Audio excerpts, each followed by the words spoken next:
નમસ્કાર મિત્રો, હું ડૉક્ટર નયન પટેલ. મારો વિષય Gujarati. Shri J M. Patel PG studies and research in હ્યુમેનિટીઝમાં હું અધ્યાપક તરીકે કાર્ય કરી રહ્યો છું. આજે આપની સમક્ષ હું MA ફર્સ્ટ સેમિસ્ટર ગુજરાતી વિષયનું પહેલું પેપર અર્વાચીન ગુજરાતી કવિતાનું સ્વરૂપ એનો પહેલો યુનિટ એના વિશે વાત કરવાનો છું. પેપરનો કોડ નંબર છે PA01CGUJ 21. આપણા આ પહેલા પેપરમાં કુલ 5 યુનિટ છે. એમાં પહેલો યુનિટ છે મધ્યકાલીન ગુજરાતી કવિતા અને અર્વાચીન ગુજરાતી કવિતાની ભેદરેખા. એમાં બીજો એક મુદ્દો છે અર્વાચીન ગુજરાતી કવિતાને ઘડનારા પરિબળો. બીજો યુનિટ છે અર્વાચીન ગુજરાતી કવિતાની વિકાસરેખા યુગ આધારિત.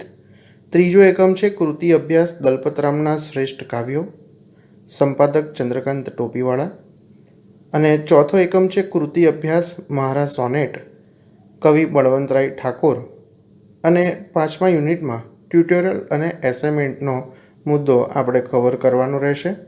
એમાં આજે આપણે પહેલા યુનિટની પહેલા મુદ્દાની વાત કરવાના છીએ, મધ્યકાલીન ગુજરાતી કવિતા અને અર્વાચીન ગુજરાતી કવિતાની ભેદરેખા. મિત્રો, આપણે યુજી લેવલમાં એટલે કે BAની અંદર આપણે ઘણું બધું મધ્યકાલીન ગુજરાતી સાહિત્ય વિશે અને અર્વાચીન ગુજરાતી સાહિત્ય વિશે જાણીને આવ્યા છે. સૌથી પહેલી એક બાબત તો એ સ્પષ્ટ કરવાની કે મધ્યકાલીન ગુજરાતી એટલે શું છે અને અર્વાચીન ગુજરાતી એટલે શું છે. મધ્યકાલીન ગુજરાતી એટલે 11મી સદીથી ઈસવીસન 1852 સુધીનો જે સમયગાળો ગુજરાતી સાહિત્યમાં થયો તેને મધ્યકાલીન ગુજરાતી સાહિત્ય કહેવાય છે. એ દરમિયાન જે સાહિત્ય લખાયું અથવા તો સર્જાયું અથવા તો એ સમય દરમિયાન જે કંઈ પણ સાહિત્યની રચના થઈ એને આપણે મધ્યકાલીન ગુજરાતી સાહિત્ય તરીકે ઓળખીએ છીએ. જ્યારે 1852 પછીથી આજ સુધીનો સમયગાળો આપણે એને અર્વાચીન ગુજરાતી સાહિત્યથી ઓળખીએ છીએ. આજનો આપણું આ જે પેપર છે તે મુખ્યત્વે કવિતાના સંદર્ભે છે, એટલે કે અર્વાચીન ગુજરાતી કવિતા અને મધ્યકાલીન ગુજરાતી કવિતા. અને આપણો પ્રશ્ન પહેલા યુનિટનો પહેલો પ્રશ્ન પણ એ જ છે કે મધ્યકાલીન ગુજરાતી કવિતા અને અર્વાચીન ગુજરાતી કવિતાની ભેદરેખા. મિત્રો, વારંવાર આ પ્રશ્ન ઇન્ટરનલ પરીક્ષામાં અથવા તો વાર્ષિક પરીક્ષામાં પૂછાય જ છે. વાર્ષિક પરીક્ષામાં પણ એકાંતરે અથવા તો NCના પેપરોમાં લગભગ 70થી 80% એવી શક્યતાઓ હોય છે કે મધ્યકાલીન ગુજરાતી કવિતા અને અર્વાચીન ગુજરાતી કવિતાની ભેદરેખાનો પ્રશ્ન તો આવે જ છે. એટલે આપણે આ પ્રશ્નને બહુ જ ઊંડાણપૂર્વક સમજવો જરૂરી છે. બહુ જ સરળ પ્રશ્ન છે. એની અંદર કોઈ એવા કોન્ફ્લિક્ટ નથી કે એટલો અઘરો મુદ્દો પણ નથી કે જેથી આપણે એને તૈયારી કરવી પડે, વાંચવી પડે. આપણે જે પાછલા 3 વર્ષમાં FY, SY અને TYની અંદર જે કંઈ પણ અભ્યાસક્રમમાં કોઈ પણ યુનિવર્સિટીમાંથી તમે ભણ્યા હો, એ ગુજરાત યુનિવર્સિટી હોય, વીર નર્મદ હોય કે કોઈ પણ, તો એ યુનિવર્સિટીઓનો જે BAનો અભ્યાસક્રમ છે એમાં આ બંને મુદ્દા અને આજનો આપણો પ્રશ્ન એ સંપૂર્ણ આવરી લેવાયો હોય છે. હવે આપણે આ જે ભેદરેખા છે એના ઉપર જઈએ તો સૌથી પહેલાં મધ્યકાળને થોડો સમજી લઈએ. તો મધ્યકાળ એ ઈસવીસન 11મી સદીથી 1852 દરમિયાન થયો. એમાં સંપૂર્ણપણે જે રચનાઓ થઈ છે અથવા તો સર્જન થયું છે એ બધું સર્જન એ પદ્યમાં જ થયું છે. એ કોઈ પણ ગુજરાતીનો વિદ્યાર્થી હોય અથવા ગુજરાતીને જાણકાર હોય એને આ એક બાબત બહુ સ્પષ્ટ હોય કે મધ્યકાળ જે છે એમાં જે કંઈ પણ સર્જન થયું છે પદ્યમાં જ થયું છે. હા, કેટલાક સીમાચિહ્નરૂપ અથવા તો કેટલાક નોંધવા લાયક ગદ્ય લખાણો થયા છે. એમાં આપણે 2 જ વાત કરીએ છીએ. એક તો મલ્લયા નીલનું પૃથ્વીચંદ્ર ચરિત અને બીજું છે સ્વામી સહજાનંદનું વચનામૃત. એ સિવાય જૈન જે સર્જકો થયા છે 15મી સદી સુધી અથવા 14મી સદી સુધી, એમણે બાલાવ બોધના ગદ્યોની રચના કરી છે, પણ આપણે એને સર્જન શ્રેણીમાં નથી ગણતા. છતાં ગુજરાતી સાહિત્યના ઇતિહાસકારોએ આ વાતની નોંધ લીધી છે. મધ્યકાલીન કવિતા જે રચાઈ છે એનો મૂળ આધાર ધર્મ છે, ભક્તિ છે, જ્ઞાન છે. આપણા 19મી સદી પૂર્વેના જે કંઈ પણ ગુજરાતી સર્જકો થઈ ગયા છે એ કોઈકના કોઈક રીતે એક ઊંડી ધાર્મિક લાગણીથી એ પ્રેરિત હતા અને ઘણી બધી સામાજિક પરિસ્થિતિઓ, રાજકીય પરિસ્થિતિઓથી પણ એ લોકો પ્રેરિત અથવા તો પીડિત હતા અને એના પરિપાક રૂપે આખા મધ્યકાળનો જન્મ એ થયો છે. માત્ર ગુજરાતી સાહિત્ય જ નહીં, હિન્દી સાહિત્ય લો, બંગાળી સાહિત્ય લો, તો ત્યાં પણ આ મધ્યકાળ એ ચાલ્યો છે અને કવિતામાં જ ચાલ્યો છે. દક્ષિણમાં તમે જાઓ તો તમિલનાડુ છે, તેલંગાણા છે, કેરલાનું મલયાલમ છે, તો આ બધી ભાષાઓમાં પણ સંગમ સાહિત્ય તરીકે મધ્યકાળ ચાલ્યો છે. મહારાષ્ટ્રમાં પણ મધ્યકાળ ચાલ્યો છે. તો સમગ્ર ભારત વર્ષની અંદર આ મધ્યકાળના જે આંદોલનો છે એ કવિતા સ્વરૂપે ચાલ્યા છે. એમાં કેટલી બધી જ્ઞાનમાર્ગી અને ભક્તિમાર્ગી કેવળ કવિતાઓ આવી છે. હવે અર્વાચીન કવિતા, અને એમાં પણ આપણે ગુજરાતી કવિતાની વાત કરીએ, કારણ કે આપણા અભ્યાસનો મુદ્દો છે કે અર્વાચીન ગુજરાતી કવિતાનો વિકાસ અને સ્વરૂપ. તો અર્વાચીન કવિતા આપણે એટલે કહીએ છીએ કે જે મધ્યકાળમાંથી બહાર આવીએ. આપણે ઈસવીસન 1845માં દલપતરામનું પહેલું કાવ્ય બાપાની પીંપર બળી, ત્યાંથી આપણે અર્વાચીન ગુજરાતી સાહિત્યના પગરણ મંડાયા એવી વાતો કરીએ છીએ. અને 1852માં દયારામ એટલે કે મધ્યકાળની છાંટવાળો અને પ્રભાવવાળો છેલ્લો કવિ એ અવસાન પામ્યો, ત્યારે મધ્યકાળની પૂર્ણાહુતિ ગણીએ છીએ. તો આ સંક્રમિત સમયથી આપણે 1852થી આજ સુધી આ અર્વાચીન ગુજરાતી કવિતા ગણીએ છીએ. એમાં પણ આપણે યુગ વિભાગો પાડ્યા છે, કારણ કે દલપતરામ, નર્મદ, નવલરામનો જે સમય હતો એ સુધારાનો હતો. આપણે ત્યાં ટ્રેન આવી, તાર આવ્યા, ટપાલ આવ્યા, રસ્તાના નિર્માણ થયા, નગર જીવન વધ્યું, અને એ બધા સુધારાના પરિપાક રૂપે માનવ જીવનમાં ઘણા બધા પરિવર્તનો આવ્યા. શિક્ષણની વ્યવસ્થા આપણે ત્યાં બદલાવા લાગી. ઇંગ્લેન્ડની અંદર ઈસવીસન 1813માં લોર્ડ મેકોલોએ જે નવી શિક્ષણ નીતિ દાખલ કરી અને એ શિક્ષણ નીતિ જે ભારતમાં લાગુ કરી એના રીતે પરંપરાગત શિક્ષણ પડતું રહ્યું અને એક અંગ્રેજી શિક્ષણની, પાશ્ચાત્ય ઢબની શિક્ષણની શરૂઆત આપણા આ ગુજરાતમાં થઈ.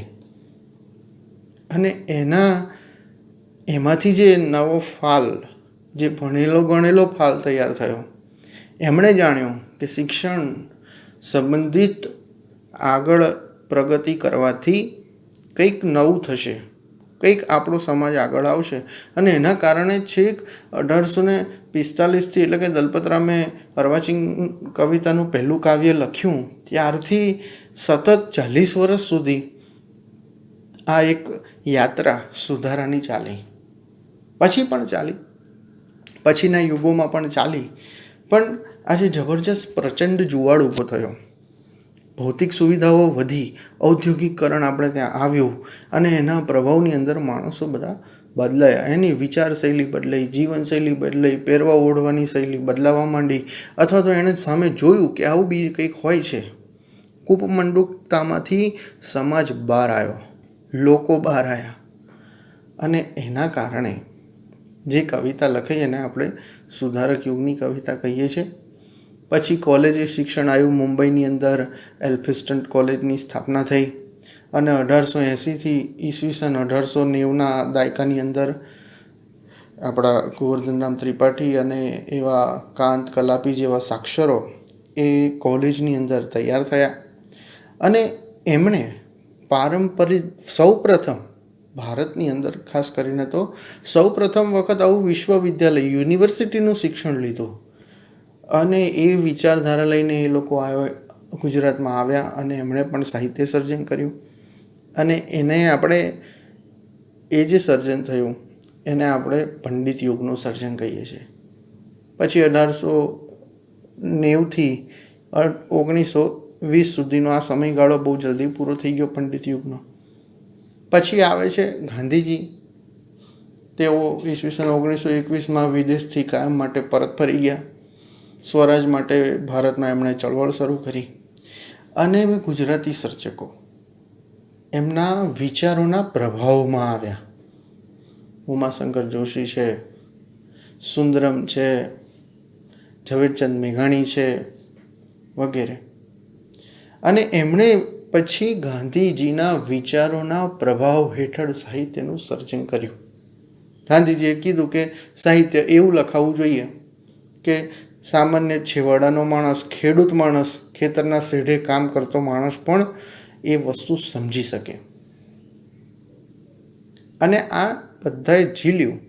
ગાંધીજીએ પણ તમે જુઓ કલમના સહારે નવયુગ અને વગેરે સામાયિકો, નવચેતન વગેરે સામાયિકોમાં પણ લખી અને આ એક જાગૃતિ લોકો સુધી, અને એ ઝીલીને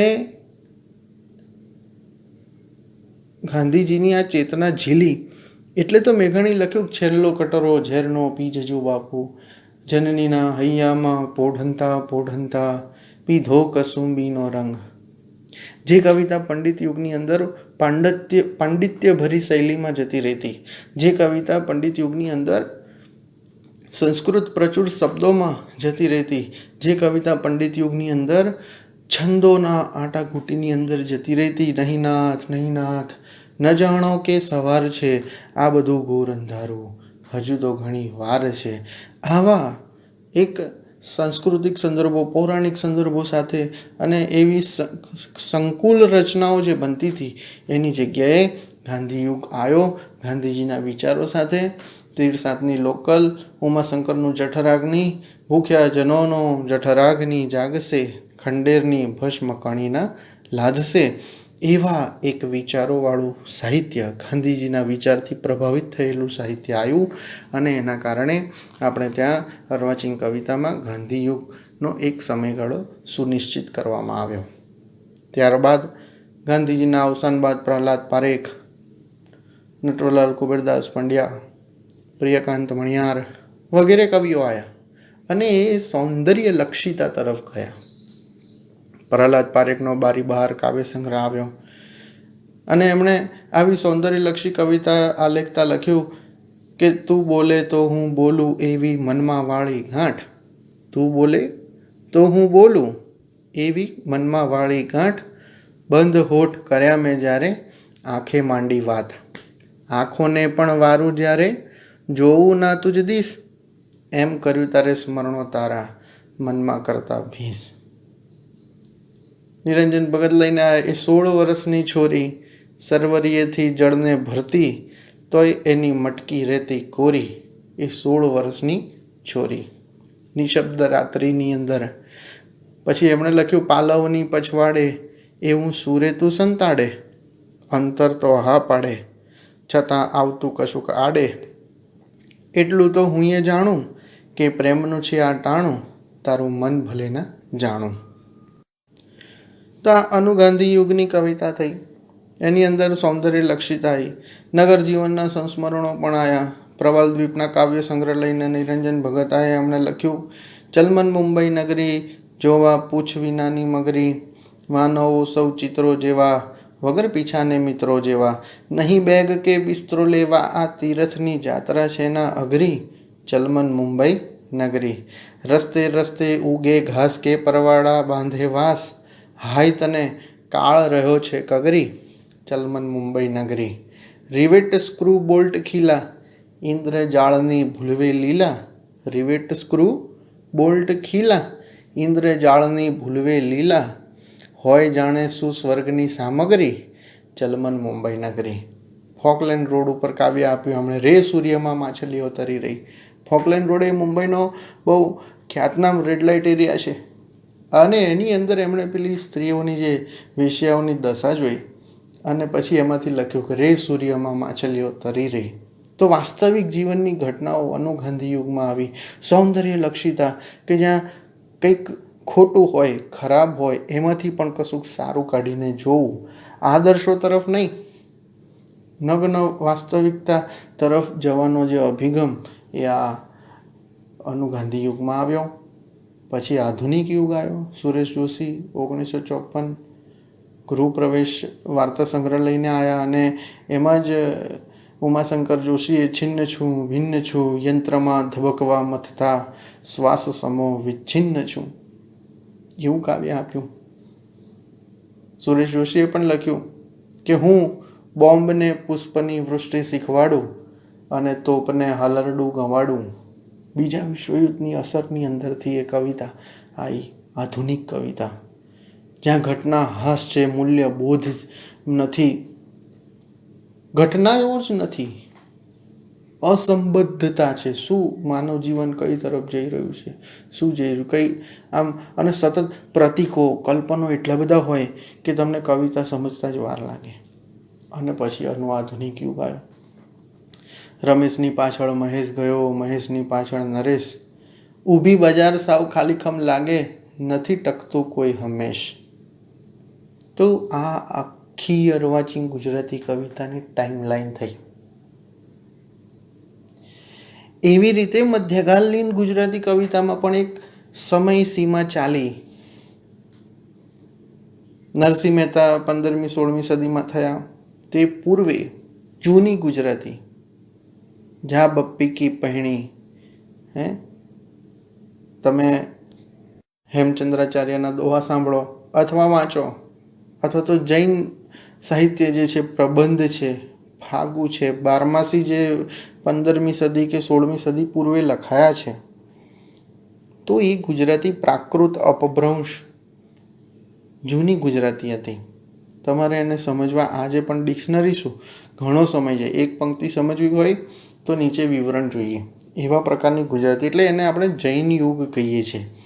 મધ્યકાલીન ગુજરાતીના કવિતાને 2 યુગમાં વહેંચી છે, જૈન યુગ અને જૈનેતર યુગ. એટલે 16મી સદી પછી જૈન સાહિત્ય લખાયું તો ખરું, પણ જૈનેતર સાહિત્ય પણ એમાં શરૂ થયું.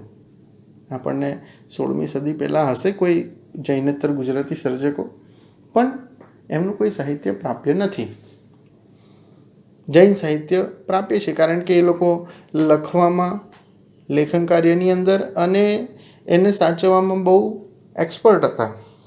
અને એમના ભંડારોની અંદર ઘણા બધા ગ્રંથો એમણે આ રીતે સાચવી રાખ્યા છે. મેં એક વાત કરું, જૈન સાહિત્યકારોનો એક કોષ છે. એક કોષની અંદર 500-600 પાના હશે.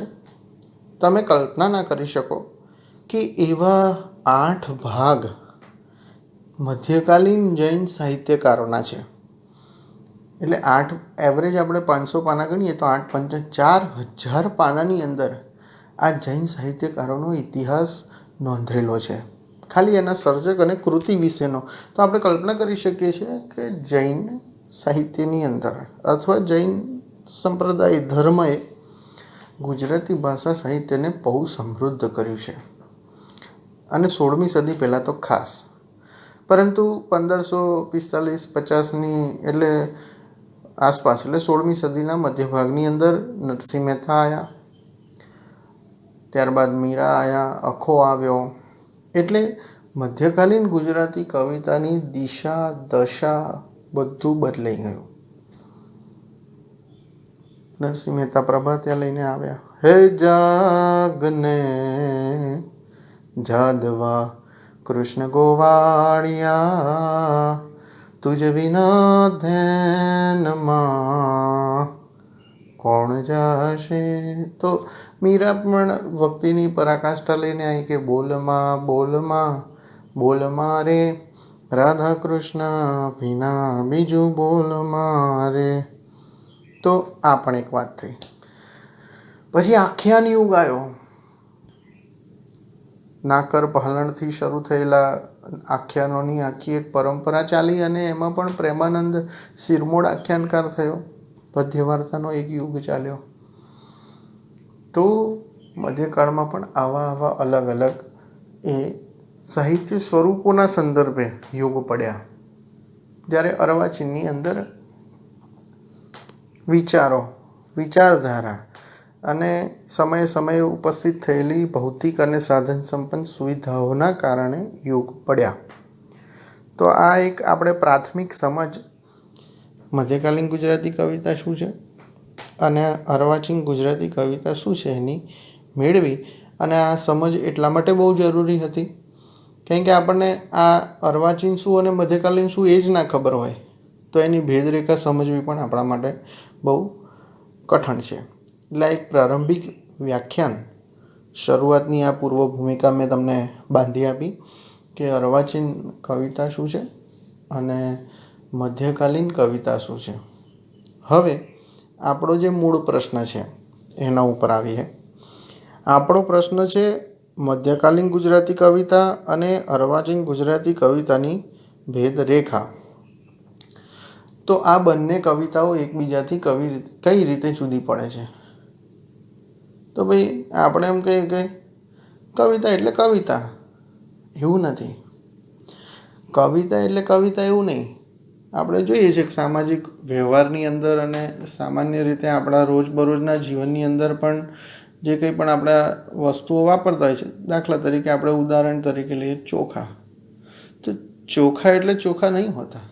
ચોખામાં પણ ગુજરાત 17 હોય, ટુકડી હોય, ટુકડી 460 હોય, લચકારી કોલમ હોય, બાસમતી હોય, દુનાર હોય, કેટલી બધી જાતના ચોખા, બોઇલ ચોખા હોય આવે છે.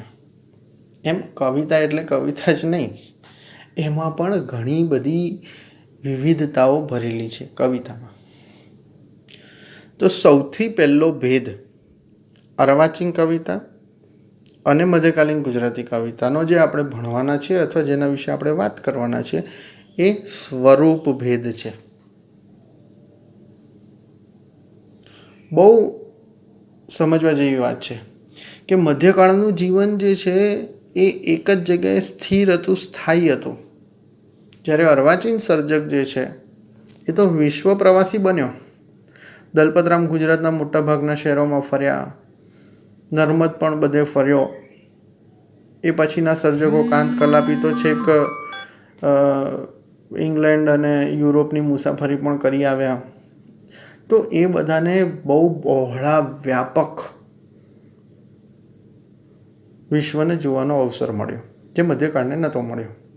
અને મધ્યકાળનું જીવન સ્થિર હતું એટલે એ લોકો જ્યાં હતા ત્યાં આનંદમાં રહેતા હતા અને ઉત્સવની અંદર ઓતપ્રોત રહેતા હતા. એટલે શરૂઆતના જે એમના કાવ્ય પ્રકારો છે એ રાસ, રાસો, ફાગુ, પ્રબંધ એવા પ્રકારના હતા. રાસો આપણે જાણીએ છીએ કે એમાં રાસ રમતા પણ જવાનું અને એ ગાતા પણ જવાનું. એક જણ રાસ ગાય અને બાકીના બધા ઝીલે. તો એવો એક રાસ અને રાસો કાવ્ય પ્રકાર મધ્યકાળમાં બહુ પ્રચલિત હતો. ત્યારબાદ આપણે થોડાક આગળ આવીએ તો ફાગુ કાવ્ય સ્વરૂપ. તો વસંતનો બહુ મહિમા હતો અને વસંતનો જે એક મહિનો છે પ્રકૃતિ 16 કળાએ ખીલે, પાનખર જાય અને વસંત આવે. તો એ દરમિયાન પણ વસંતના જે ગીત ગાવાના, વસંત ઋતુ આવી મારા વાલા, રંગભર ફાગ રમાડો, રંગભર ફાગ રમાડો.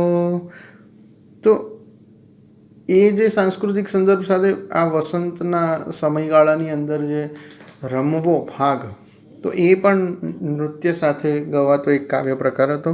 તો એ પણ મધ્યકાળની અંદર બહુ જ પ્રચલિત રહ્યો છે. પછી પ્રબંધ.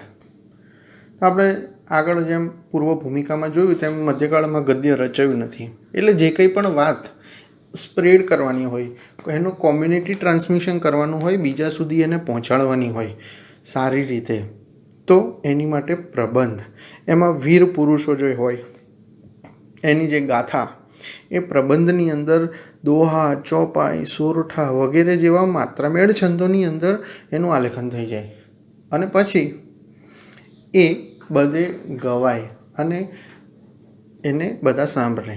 વિદ્યાવિલાસ પવાડો છે, ચૌપઈ પ્રબંધ છે વગેરે ઘણા બધા ઉદાહરણો છે. આપણે એનો વિસ્તારથી વાત નથી કરતા, પણ મધ્યકાળમાં આવા સાહિત્ય સ્વરૂપ હતા. જૈન યુગમાં, જૈનેતર યુગમાં શું થયું? પદ આવ્યું, નરસિંહ મહેતાના પ્રભાતિયા આવ્યા, મીરાના બી પદો આવ્યા.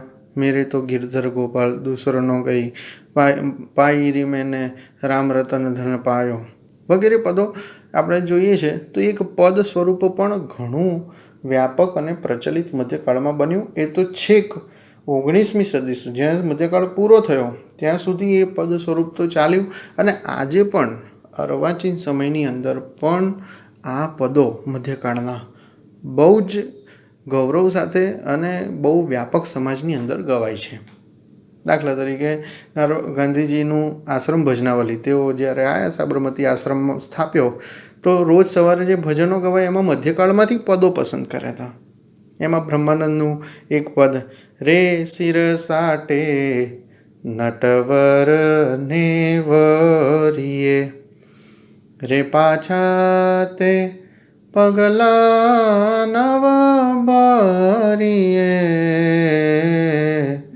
રે શિર સાટે નટવર ને વરીએ, રે હો રે જુદ્ધે નવ ચડીએ, જો ચડીએ તો કટકા થઈ પડીએ, રે શિર સાટે નટવર ને વરીએ. એવું જ એક નિષ્કુળાનંદનું પદ મધ્યકાલીન ગુજરાતી કવિ, ત્યાગના ટકે રે વૈરાગ્ય વિના, જનની જીવો રે ગોપીચંદની, જેણે પુત્રને પ્રેર્યો વૈરાગ્ય રે. આવી ઉત્તમ પદ રચનાઓ જબરજસ્ત, જે આપણે સાંભળતા જ આજે પણ આપણા રોમ રોમની અંદર આધ્યાત્મતા અથવા તો જ્ઞાનની સરવાણીઓ ફૂટી નીકળે એવી પદ રચનાઓ મધ્યકાળમાં થઈ. એમાં 64 પદ રચનાઓ પણ થઈ, એટલે કે એક સાથે 4 પદનો સમૂહ હોય. એ સિવાય પણ 64 પદોની પણ રચના, 64 પદી નિષ્કુળાનંદે જ લખ્યું છે.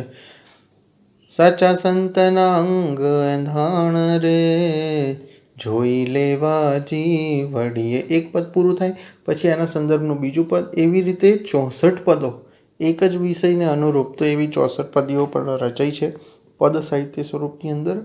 અને એ પદ સાહિત્ય એ મધ્યકાળનું બહુ જ એક સીમાચિહ્નરૂપ કહી શકાય એવું સાહિત્ય સ્વરૂપ રહ્યું. ત્યારબાદ સમાંતરપણે ચાલ્યું આખ્યાન સાહિત્ય સ્વરૂપ. તો પ્રેમાનંદ, નાકર, ભાલણ, કુંવરબાઈનું મામેરું અને એ બધા આખ્યાનોની એમ નળાખ્યાન વગેરેની જે રચનાઓ થઈ. કારણ કે આખ્યાન જે છે એ બ્રાહ્મણ સમાજ જે હતો, ગુરુ બ્રાહ્મણ સમાજનું મધ્યકાળમાં બહુ મોટું યોગદાન છે ને. એ જ્યારે પણ કથા કરવા જાય ત્યારે એ આખ્યાન રજૂ કરે અને એના ફળ સ્વરૂપે એને અનાજ છે, કાપડ છે કે નગદ એને મળતી હોય, એટલે સારામાં સારી રીતે આખ્યાન કહેવાનો પ્રયત્ન કરે. મધ્યકાળમાં આપણે જાણીએ છીએ ત્યારે કોઈ યાંત્રિક સાધનો, ટીવી કે વગેરે, ઓડિયો રેકોર્ડર વગેરે કોઈ ઉપલબ્ધતા જ નથી. મનોરંજનના સાધન તરીકે ગુજરાતમાં વાત કરીએ તો ભવાઈ, રાસ રમવો, ગરબા ગાવા વગેરે. અને ત્રીજું એટલે કે આખ્યાન અથવા પદ્યવાર્તા. તો આખ્યાન અને પદ્યવાર્તા બે સાહિત્ય સ્વરૂપો પણ મધ્યકાળમાં ખૂબ જ પ્રચલિત થયા. જે આખ્યાનકાર હોય તે આખ્યાન લખે અને એ જુદા જુદા શહેરો, ગામડે ફરતો હોય, એની જે પોથી હોય તે લઈ અને એ પોથીમાંથી જે આખ્યાન વાંચે. આગળ રાસ, પ્રબંધ અને ફાગુ જે સ્વરૂપો હતા એ નાચતા એટલે કે સંગીત અને નૃત્ય સાથે ગાવાના હતા. એના વગર તમે એને ગાઈ ના શકો.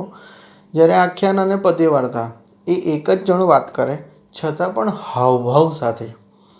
આપણે માણ વગાડીને કથા કરવાની વાત સાંભળી છે, તો એ આખ્યાનકાર હાથમાં ધાતુના વીંટીઓ કે વગેરે કંઈ એણે પહેર્યું હોય અને મોટી માણ લઈને એને ઊંધી રાખી હોય અને એના ઉપર વગાડતો જાય, બોલતો જાય અને ગાતો જાય અને દરેક પ્રવાહ, રસ એનું નિરૂપણ એટલું અદ્ભુત રીતે કરે કે લોકો એ સાંભળવામાં ગરક થઈ જાય. એવી રીતે પદ્યવાર્તાઓનો પણ એક સ્વરૂપ, પ્રકાર, સામળે ઘણી બધી સિંહાસન બત્રીસી વગેરે પદ્યવાર્તાઓ આપી. તો પદ્યવાર્તા પણ એવો જ પ્રકાર હતો. એમાં સમસ્યાઓ, એમાં પ્રશ્નો પૂછતા જાય અને લોકોનું જે બુદ્ધિ આંખ છે એને ચકાસતો જાય અને લોકોને એકદમ આમ રસ પડે, જિજ્ઞાસા જાગે એ રીતે વાર્તાઓ કહેતો જાય. એકમાંથી એક વાર્તા, એકમાંથી બીજી, ત્રીજી, ચોથી, એમ ઘણી બધી વાર્તાઓ એ લાંબી ચાલે ને એ પદ્યવાર્તા સ્વરૂપ પણ આવ્યું. પછી થાળ આવ્યું. આ થાળ સાહિત્ય સ્વરૂપના પણ અનેક પદો મધ્યકાળમાં રચાયા. રૂડી રાધી મેં રસિયાજી કાત ખીચડી રે, રૂડી રાધી મેં. દયાનંદ સ્વામી એક સ્વામિનારાયણ સંપ્રદાયની અંદર થઈ ગયા અને એમણે આ રીતે થાળની રચના કરી. ખીચડી પણ થાળ આખો રાખ્યો. બીજા એક ભૂમાનંદ કરીને સંત ભક્ત કવિ થઈ ગયા મધ્યકાળની અંદર, એમણે પણ એક સરસ મજાનો થાળ લખ્યો. જમો થાળ જીવન જાઉં વારી, ધોવું કર ચરણ કરો ત્યારી, જમો થાળ જીવન જાઉં વારી, બેસો મેલ્યા બાજોઠિયા ઢાળી, કટોરા કંચનની થાળી, જળે ભર્યા ચંબુ ચોખાળી, જમો થાળ જીવન જંવારી. આવા ઘણા બધા થાળ એ પુષ્ટિમાર્ગીય સ્વામિનારાયણ અને બીજા અનેક ભક્તિ સંપ્રદાયોની અંદર થાળનું પણ ગાન થયું. આરતી આપણે આજે જય આદ્યાશક્તિ, જય વિશ્વંભરી અખિલ વિશ્વદણી જનેતા, વિદ્યાધરી વદનમાં વસજો વિધાતા, દુર્બુદ્ધિને દૂર કરી સદબુદ્ધિ આપો, મમ પાહી ઓમ ભગવતી ભવ દુઃખ કાપો વગેરે જે માતાજીની સ્તુતિ આરતી આપણે ગાઈએ છીએ અને સાંભળીએ છીએ એ પણ મધ્યકાળની રચનાઓ છે, શિવરામ જોશીએ લખેલી. પછી મધ્યકાળની અંદર વિવાહલું, વિવાહના ગીતો, ફટાણાનું પ્રચલન પણ બહુ જ ચાલ્યું. ફટાણાની અંદર સામસામે લગ્નની અંદર જાય ત્યારે જાનૈયા અને વર પક્ષવાળા અને સામે કન્યા પક્ષવાળા સામસામે ગાય. વેવાણ દૂધની હવા તડીને પાડો દોવા જાય, પાડે મારી પાટુડી તો ઓય ઓય કરતી જાય, ચોખ્ખો વાકડિયો.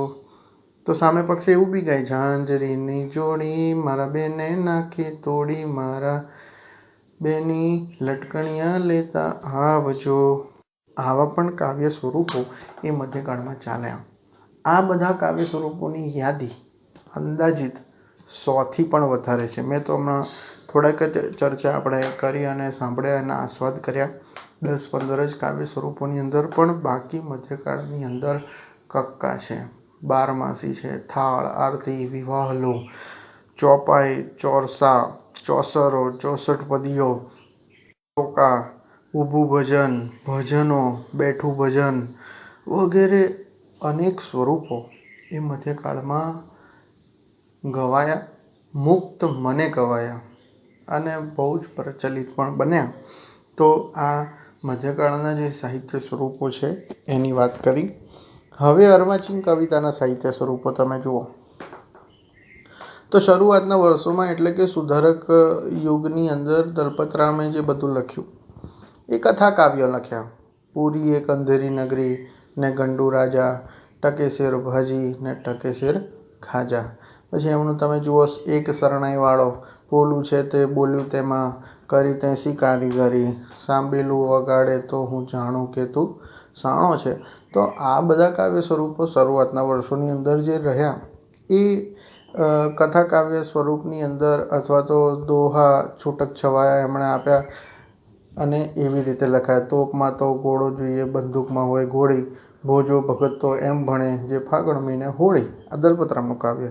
તો આ એક નાના નાના ચોપાઈ સ્વરૂપો દુહાની અંદર બધા કાવ્યો દલપતરામના આવ્યા. પણ પછી નર્મદ આવ્યો અને નર્મદે એ ગીત સ્વરૂપની રચનાઓની શરૂઆત કરી જે મધ્યકાળમાં નહોતું. મધ્યકાળમાં ગીત હતું પણ એ પદ સ્વરૂપમાં હતું અને એ ભક્તિથી જ સંબંધિત અથવા જ્ઞાનથી સંબંધિત હતું. જ્યારે નર્મદે જે ગીત આપ્યું, જય જય ગરવી ગુજરાત, દીપે અરુણો પ્રભાત, એમ કરીને જે ગીત આપ્યું એ ગુજરાતની અસ્મિતાના સંદર્ભે આપ્યું. આ ગુજરાતની અસ્મિતા જાગૃત થાય એવું એક નવો જોશો, ઝૂમ સાથે આ નર્મદના જે બધા ગીતો છે એ આવ્યા.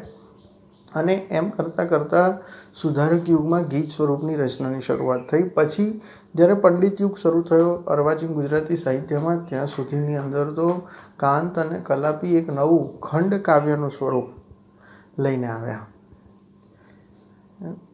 ક્રોંચ પક્ષીને રે પંખીડા સુખથી ચણજો ગીતવા કાંઈ ગાજો, છંદોબદ્ધ ખંડ કાવ્ય, એક લઘુ કાવ્ય જેમાં એક જ ઘટના હોય, એક જ પ્રસંગ હોય અને એ બહુ લાઘવતાથી અને છંદોબદ્ધ રીતે નિરૂપ્યો હોય, લય સાથે નિરૂપ્યો હોય, એવું એને ખંડકાવ્ય કહેવાય. અને એ ખંડકાવ્ય સ્વરૂપ વહેલી વખત સંસ્કૃત સાહિત્ય સ્વરૂપમાં હતું.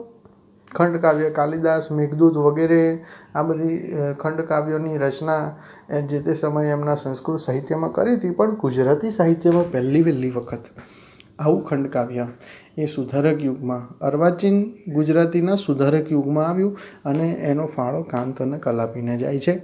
અને બહુ જ પ્રસિદ્ધ ખંડકાવ્ય વસંત વિજય આપણે સાંભળીએ છીએ કે નહીં નાથ ન જાણો કે સવાર છે, આ બધું ઘોર અંધારું હજુ તો ઘણી વાર છે. તો એ રીતે અર્વાચીનમાં એ જે સાહિત્ય સ્વરૂપો આવ્યા એમાં ગીતની બાદ ખંડકાવ્ય સાહિત્ય સ્વરૂપ આવ્યું.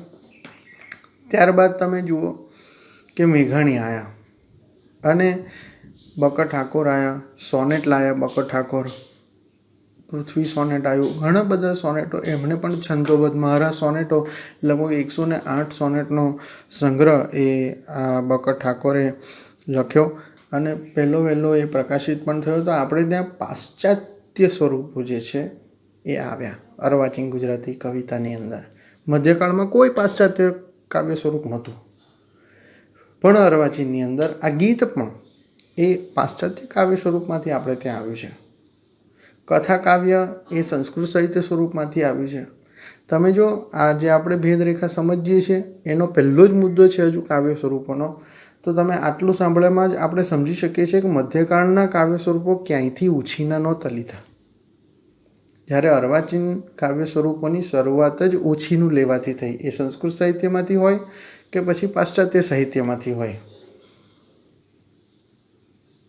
ગાંધી યુગ આવ્યો ત્યારે પણ ગીત રચનાઓ ઘણી બધી થઈ, ગઝલ રચનાઓની શરૂઆત થઈ આપણા ગુજરાતી સાહિત્યની અંદર. ઉર્દુ, અરબી, ફારસી જે ગઝલો છે એના જે છંદો છે, મક્તા, મતલા વગેરે શેરો શાયરીની શરૂઆત આપણા ગુજરાતી સાહિત્યની અંદર થઈ. તો એ પણ આપણે ત્યાં એક કાવ્ય સ્વરૂપ સ્થિર થયું. મુક્તક અને હાઇકુ જાપાનીઝ કાવ્ય પ્રકાર એ પણ આપણે ત્યાં સ્થિર થયું અને એના પણ પ્રયોગો ઘણા બધા સર્જકોએ કર્યા. ત્યારબાદ અછાંદસ કવિતાઓ આધુનિક યુગની અંદર આવી. તમે જો ઉમાશંકર જોશી છીન છું વિચ્છિન્ન છું, સુરેશ જોશીની કવિતાઓ પણ તમે જુઓ અછાંદસ લઈને આવી. પ્રિયકાંત મણિયારે પણ અશબ્દ રાત્રિની અંદર એ કવિતાઓ વગેરે જેટલી અનેક કવિતાઓ એમણે ત્યાં અછાંદસ કવિતાઓનો પણ એક યુગ આપણે ત્યાં ચાલ્યો. રાવજી પટેલની પણ ઘણી બધી કવિતાઓ એમણે પણ અછાંદસની અંદર એ રચનાઓ આપી. રમેશ પારેખ એમણે લોકતત્વ સાથેની કવિતાઓ આપી, લોકતત્વને વણી લઈને કવિતાઓ આપી. તો એ પણ આપણે ત્યાં એક કાવ્ય પ્રકાર ઘણો બધો ચાલ્યો. ત્યારબાદ આપણા ગુજરાતી સાહિત્ય સ્વરૂપની અંદર જે કાવ્ય પ્રકારો અર્વાચીનની અંદર ખીલ્યા, ફૂલ્યા, ફાલ્યા, એ બધાની આપણે એક યાદી જોઈ. ગીત, મુક્તક, હાઇકુ, ખંડકાવ્ય, સોનેટ, અછાંદસ વગેરે. અને સામે પક્ષે પેલી બાજુ મધ્યકાળના પણ જોયા. તો આટલું સાંભળ્યા પછી આપણા મગજમાં એક બહુ જ સ્પષ્ટ ચિત્ર ઊભું થાય છે કે અર્વાચીન ગુજરાતી અને મધ્યકાલીન ગુજરાતી કવિતા એમાં સાહિત્ય સ્વરૂપોમાં બહુ જ ભેદ હતો. મધ્યકાલીન ગુજરાતી સાહિત્યની અંદર જે કાવ્ય સ્વરૂપો આલેખાયા છે એમાં મોટા ભાગે માત્રામેળ છંદોનો ઉપયોગ થયો છે, અથવા તો માત્રામેળ છંદોનો ઉપયોગ થતો હોય એવા જ સ્વરૂપો અને પ્રકારો પ્રચલિત બન્યા છે.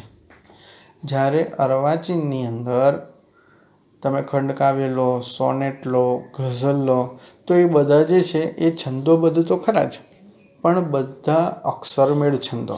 સોનેટમાં તમે જાઓ તો પૃથ્વી છે, મંદાક્રાંતા છંદોની અંદર બકર ઠાકોરે પ્રયત્નો કર્યા છે. તો ખંડકાવ્યની અંદર જાઓ કાંત કલાપી, તો એમણે પણ મંદાક્રાંતા, શિખરિણી વગેરે વગેરે ઘણા બધા છંદોની અંદર ખંડકાવ્યના પ્રયોગો કર્યા છે. તો એક આ બહુ જ સ્પષ્ટ વાત ઉભરી આવે છે અર્વાચીન મધ્યકાલીન વચ્ચેના ભેદમાં, કે છંદોબદ્ધ રચનાઓ છે પણ મધ્યકાળની રચનાઓ અને સ્વરૂપો એ માત્રામેળ છંદોમાં છે, જ્યારે અર્વાચીન કવિતાના સ્વરૂપો અને છંદો એ અક્ષરમેળ છંદોમાં છે. અને ક્યાંક તો લય સાવ તૂટ્યો છે, જેમ કે અછાંદસ રચનાઓની અંદર જ્યાં કોઈ લય જ નથી, એક ગદ્ય લય છે, અગદ્ય પદ્ય, જેને નાના લાલા ડોલન શૈલીના કાવ્યો કીધા. તો એ પણ અર્વાચીન કવિતાનો એક પ્રકાર છે, ડોલન શૈલીના કાવ્યો. અગદ્ય પદ્ય, ગદ્ય પણ નહીં, પદ્ય પણ નહીં, પણ છતાંય પાછું એમાં લય હોય અને એને પાછી કવિતા કહી શકાય. તો આ એક બહુ સ્વરૂપલક્ષી ભેદ આ મધ્યકાલીન ગુજરાતી કવિતા અને અર્વાચીન ગુજરાતી કવિતામાં રહ્યો. હવે એના પછીનો મુદ્દો છે કે એનું જે કન્ટેન્ટ છે, આ કવિતાઓનું કન્ટેન્ટ કેવું છે. મધ્યકાળની ગુજરાતી કવિતાઓ તમે જૈન સ્વરૂપો જુઓ, રાસ, ફાગુ, પ્રબંધ, બધું એ જ્ઞાનથી ભરપૂર છે. છેલ્લે બધું ઉપશમ એટલે આમ બધું ભોગવવાનું, પછી છેલ્લે શૂન્ય થઈ જવાનું, એ બધામાંથી નીકળી જવાનું, બ્રેક્ઝિટ થઈ જવાનું, એવું શૂન્ય તત્વમાં સમય છે, ઉપશમ થઈ જાય છે.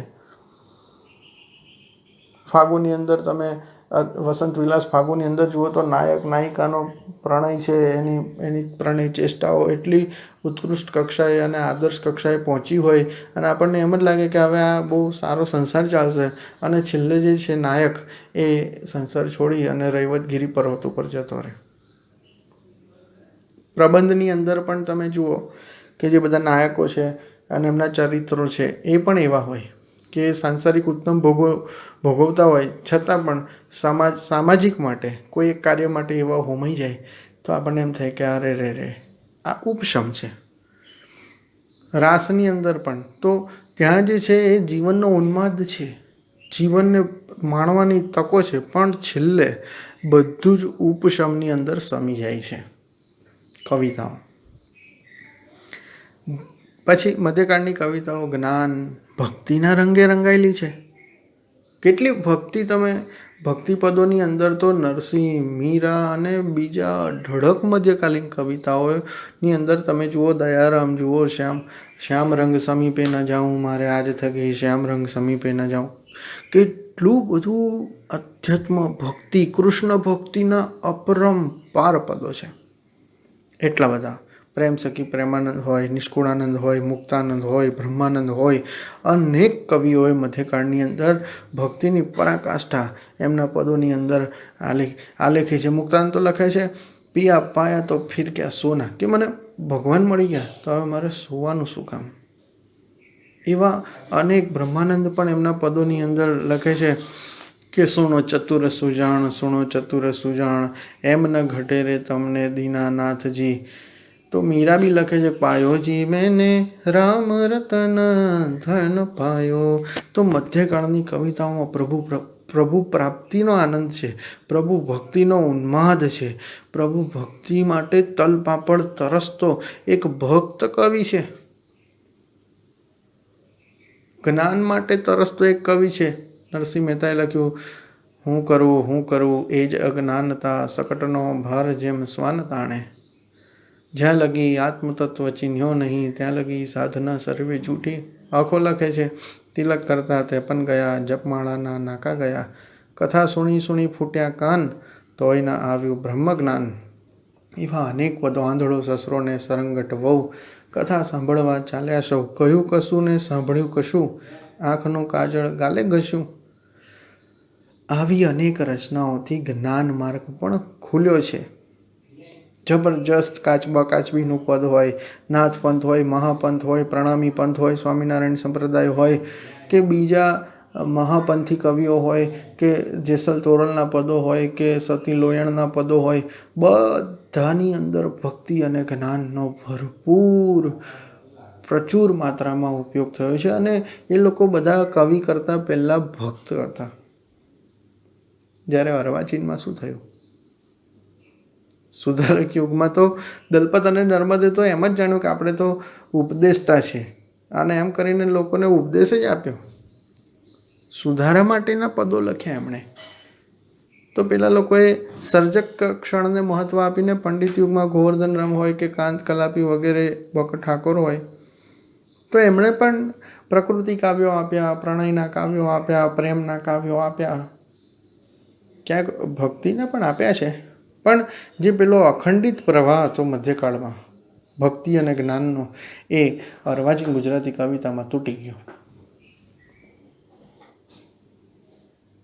ગાંધી યુગની અંદર તમે જો સુંદરમ હોય, ઉમાશંકર હોય, ઝવેરચંદ મેઘાણી હોય, બધાએ રાષ્ટ્રપ્રેમના કાવ્યો આપ્યા, સામાજિક પ્રશ્નોના કાવ્યો આપ્યા. એમને ભૌગોલિક પરિસ્થિતિઓ, ઉમાશંકર જોશીએ લખ્યું નખી સરોવર પર શરદ પૂર્ણિમા, તો ત્યાં મેં ચાંદ જોયો તો એનું કાવ્ય લખ્યું. એક બાળકીનો પ્રશ્ન જોયો તો એનું કાવ્ય લખ્યું. જઠરાગ્નિ લખ્યું પીડિતોની અને જે સામંતશાહી વિરોધી જે ગરીબોની પરિસ્થિતિ હતી એના પર. તો ત્યાં અર્વાચીનની અંદર અઢળક વિષયો આવ્યા. પ્રેમ આવ્યો, ભક્તિ આવી, પ્રકૃતિ આવી, પ્રણય આવ્યો, નગર જીવન આવ્યું. 2 વિશ્વયુદ્ધો થયા ઈસવીસન 1919માં, 1945 સુધીમાં. તો એ વિશ્વયુદ્ધોની જે અસરો થઈ એનો પ્રભાવ આ કવિતાઓમાં ઝીલાયો. હુલ્લડો થયા તો એનો પ્રભાવ આ કવિતાઓમાં ઝીલાયો. ઔદ્યોગિક ક્રાંતિઓ થઈ, માનવ જીવન બદલાઈ ગયું. શનિ રવિ રજા, 5 દિવસ કામ કરવાનું, એ જે જીવનશૈલી બદલાઈ, તો એના કાવ્યો પણ, એ વિષયને સંદર્ભે કાવ્યો પણ અર્વાચીન ગુજરાતી કવિતામાં આવ્યા. અને સ્વાભાવિક છે, આવે જ. જે માણસ જેવી પરિસ્થિતિમાં રહેતો હોય એ પરિસ્થિતિ પ્રમાણે જ એ કાવ્ય સર્જન કરે, કારણ કે એ પોતાની યુગ ચેતનાને ઝીલે છે. એટલે આ પણ એક ભેદ છે. પહેલો ભેદ આપણે ફરી એક વખત થોડુંક રિવાઇઝ કરીએ છીએ. એક સ્વરૂપ ભેદ કીધો. રાસ, ફાગુ, પ્રબંધ, વિવાલો, કક્કા, સલોકા, થાળ, આરતી, પદ, આખ્યાન, પદ્યવાર્તા વગેરે વગેરે. જ્યારે અર્વાચીનની અંદર ગીત, ગઝલ, સોનેટ, ખંડકાવ્ય, અછાંદસ વગેરે વગેરે. પછીનો આ બીજો ભેદ છે કે મધ્યકાળમાં ભક્તિ સંબંધી કાવ્યો એ જ ચાલ્યા. જ્ઞાન સંબંધી કાવ્ય ધારા ચાલી, અને અર્વાચીનની અંદર તો માનવ માત્રને સ્પર્શતી તમામ બાબતો એ કાવ્યોની અંદર સન્મિલિત થઈ. તો આ અર્વાચીન ગુજરાતી કવિતા અને અર્વાચીન મધ્યકાલીન ગુજરાતી કવિતાનો ભેદ હતો. એમાં 2 ભેદ જોયા. ત્રીજો ભેદ જે છે હવે એની વાત કરીએ. અર્વાચીન ગુજરાતી કવિતાની અંદર દરેકને એમ હતું કે હું કવિ છું, જ્યારે મધ્યકાળની અંદર દરેકને એમ હતું કે હું ભક્ત છું. નરસિંહને એવું નહોતું કે હું કવિ છું, એને તો કવિ પદનું અભાનપણું હતું. એ તો એક ભક્તિ માટે, પોતાના ઈષ્ટદેવ માટે, પોતાની આધ્યાત્મિક ચેતનાના વિસ્તાર માટે લખતા હતા. એટલે આ મધ્યકાલીન ગુજરાતી કવિતા અને અર્વાચીન ગુજરાતી કવિતા આ રીતે પણ જુદી પડે છે. બીજું, ચોથો મુદ્દો, મધ્યકાલીન ગુજરાતી કવિતા છંદોની રીતે અને અર્વાચીન કવિતા પણ છંદોની રીતે જુદી પડે છે. એની આપણે આગળ ચર્ચા કરી. મધ્યકાળમાં સૌથી વધારે માત્રામેળ છંદોનો ઉપયોગ થયો છે, અને અર્વાચીનની અંદર લય સ્તરો, લય રચનાઓ અને અક્ષરમેળ છંદોનો વધારે ઉપયોગ થયો છે. તો આ પણ એક બહુ જ મુખ્ય ભેદ છે. તો આપણે 4 ભેદ રેખાઓ અર્વાચીન ગુજરાતી કવિતા અને મધ્યકાલીન ગુજરાતી કવિતાના જોયા. અને 5મો અને છેલ્લો ભેદ છે સામાજિક સાંસ્કૃતિક સંદર્ભ. મધ્યકાળની પ્રજા છે, એનો જે સર્જક છે એ વિદેશી આક્રમણો, સંસાધનોનો અભાવ, સામાજિક કુરિવાજોની અંદર એટલો બધો ગરક અને બંધાયેલો હતો કે જે સર્જક છે અને એની જે ચેતના છે એને વિસ્તરવા માટે પણ ક્યારેક તો અવકાશ નહીં રહેતો હોય એવું આપણે કલ્પના કરી શકીએ છીએ. એટલે એણે પોતાના સ્થાને જ રહી, પોતાના કુંડાળાની અંદર જ રહી અને એનાથી શક્ય બન્યો એટલો ચેતનાનો વિસ્તાર કર્યો. જ્યારે અર્વાચીનની અંદર તો કેટલું બધું ટ્રેન, ટપાલ, રસ્તા, છાપખાના, મુખ્ય પ્રવૃત્તિ તો છાપખાનાની આવી. મધ્યકાળમાં તો લખવાનો પ્રશ્ન હતો. લૈયા લખવું હોય તો લૈયાને એક પાલી અનાજ આપવું પડે, ત્યારે એ 4, 5, 10 પાના લખે. ત્યારે અર્વાચીનની અંદર શું થયું કે સૌથી મોટો ફાયદો મુદ્રણ યંત્રોનો થયો. એટલે જે લખાયું એનો પ્રચાર અને પ્રસાર ખૂબ થયો અને લોકો સુધી પહોંચ્યું. પેલું કંઠોપકંઠ પહોંચ્યું મધ્યકાળનું સાહિત્ય લોકો સુધી, અને આ છાપકામ સાથે મુદ્રિત સ્વરૂપે લોકો સુધી પહોંચ્યું, એટલે એનો વ્યાપ વધારે થયો. તો આ પણ એક છઠ્ઠો ભેદ આ મધ્યકાલીન ગુજરાતી કવિતા અને અર્વાચીન ગુજરાતી કવિતાની અંદર છે. તો આટલા મુદ્દા, 5 મુદ્દા તમે જવાબની અંદર લખો તો મને લાગે છે કે આપણનો જવાબ સારામાં સારો બની શકે. અને આ 5 મુદ્દાની અંદર પણ હજુ તમે અઢળક વસ્તુઓ, કારણ કે મધ્યકાળની અંદર 1852 સુધી 3000 કવિઓ થયા અને અર્વાચીનની અંદર પણ 1852થી આજ સુધી અનેક કવિઓ, હજારો કવિઓ થયા છે. તો એમાંથી તમે કોઈનું પણ દ્રષ્ટાંત આમ દિલ ખોલીને ટાંકી શકો, તમને મળે તો, અને તમને યાદ આવે તો, અને અથવા તો તમને યાદ હોય તો, એમાં કોઈ બંધન નથી. તમે આપણા જે આ 5 મુદ્દા છે એ સંબંધિત દ્રષ્ટાંત હોવું જોઈએ. તો દ્રષ્ટાંતો ટાંકીને તમે આ બધી વાત કરી શકો તો તમારો આ જવાબ પૂર્ણ થાય છે. આપણે સામાન્યતઃ વાર્ષિક પરીક્ષાની અંદર હોય કે આંતરિક કસોટીની અંદર હોય તો કમસે કમ ફૂલ સ્કેપ એટલે કે આપણી જે સપ્લિમેન્ટરીના 6-1 પાના ભરીને તો જવાબ લખતા જ હોય છે. તો આ 5 મુદ્દા જો તમે સમજી લો તો આરામથી તમે આ 5 મુદ્દા વિશે કમસે કમ એક પેજ તો સારી રીતે લખી શકો અને તમારા જવાબને આદર્શ બનાવી શકો. તો આભાર મિત્રો. આજે આપણે અર્વાચીન ગુજરાતી કવિતાનો વિકાસ